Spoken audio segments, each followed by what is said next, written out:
চৰকাৰী কৰ্মচাৰীসকলৰ বাবে জনাব বিচাৰিছোঁ পুনৰ এটা গুৰুত্বপূৰ্ণ খবৰ। এইবাৰ কৰ্মচাৰীসকলৰ বাবে অফিচ মেমৰেণ্ডাম প্ৰকাশ হৈছে।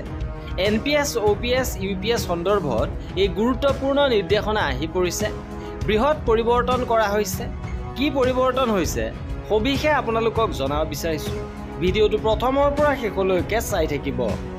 শেহতীয়াভাৱে 25 আগষ্ট তাৰিখে ভাৰত চৰকাৰৰ বিত্ত মন্ত্ৰালয়, বিত্তীয় সেৱা বিভাগ, পেঞ্চন সংস্কাৰ শাখাৰ ফালৰ পৰা এই অফিচ মেমৰেণ্ডাম প্ৰকাশ কৰিছে, যাৰ বিষয় হৈছে ইউনিফাইড পেঞ্চন আঁচনি UPSৰ পৰা NPSলৈ এককালীন একমুখী ছুইচৰ সুবিধা প্ৰৱৰ্তন।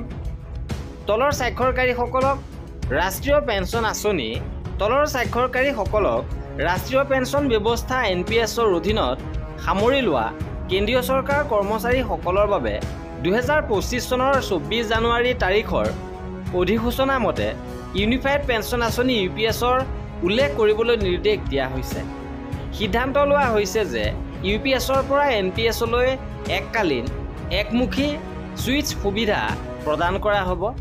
কেন্দ্ৰীয় চৰকাৰৰ সকলো কৰ্মচাৰীয়ে UPSৰ পদ বাছি লৈছে আৰু এই ছুইচ সুবিধা UPS প্ৰাৰ্থীসকলে ছুপাৰএনুৱেশ্যনৰ তাৰিখৰ এবছৰ আগতে বা স্বেচ্ছামূলক অৱসৰৰ ক্ষেত্ৰত অৱসৰ গণ্য তাৰিখৰ 3 মাহৰ আগতে যিকোনো সময়তে ব্যৱহাৰ কৰিব পাৰে। প্ৰযোজ্য অনুসৰি পদত্যাগ আৰু নিয়ম 56Jৰ গোচৰৰ ক্ষেত্ৰতো একেধৰণৰ ব্যৱস্থা কৰা হ'ব। প্ৰয়োজন অনুসৰি সৰু সৰু পৰিৱৰ্তন কৰা হ'ব। যদি পূৰ্বতে উল্লেখ কৰা সময়সীমা অনুসৰি ছুইচৰ সুবিধা ব্যৱহাৰ কৰা নহয়, তেন্তে কৰ্মচাৰীজনে অবিকল্পিতভাৱে UPSৰ অধীনত চলি থাকিব। ইপিনে শাস্তি হিচাপে আঁতৰোৱা, চাকৰিৰ পৰা বৰ্খাস্ত কৰা বা বাধ্যতামূলক অৱসৰৰ ক্ষেত্ৰত বা অনুশাসনমূলক কাৰ্যবিধি চলি থকা বা চিন্তা কৰাৰ ক্ষেত্ৰত ছুইচৰ সুবিধাৰ অনুমতি দিয়া নহ'ব।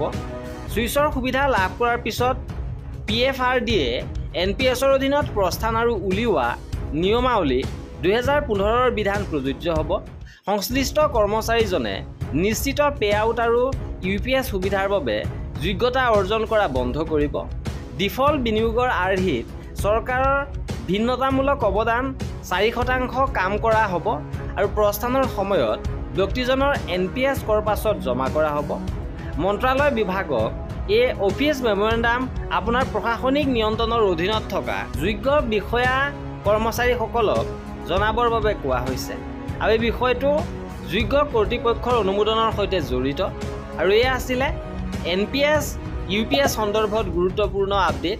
কৰ্মচাৰী আৰু পেঞ্চনাৰৰ সকলো খবৰ পাই থাকিবৰ বাবে আমাৰ চেনেলটো ছাবস্ক্ৰাইব কৰি ৰাখিব। ভিডিঅ'টো শেষলৈকে চোৱাৰ বাবে বহুত ধন্যবাদ।